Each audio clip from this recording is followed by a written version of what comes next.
La France a peur parce que ses dirigeants font tout pour lui faire peur.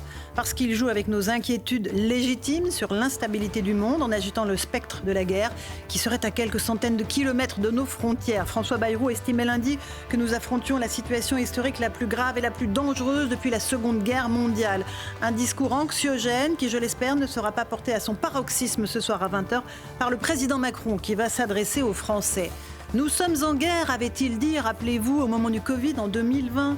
Nous devons nous réarmer, disait-il en 2023, pour parler de notre démographie. Le chef de l'État aime utiliser le vocabulaire militaire, encore faut-il ne pas le banaliser pour le vider de son sens. Nous avons des ennemis à l'extérieur de nos frontières, c'est une évidence que nous redécouvrons.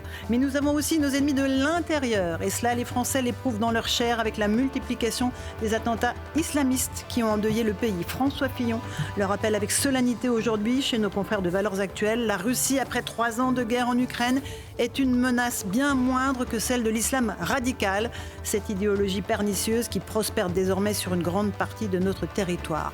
J'ajoute que les États-Unis ne sont pas nos ennemis.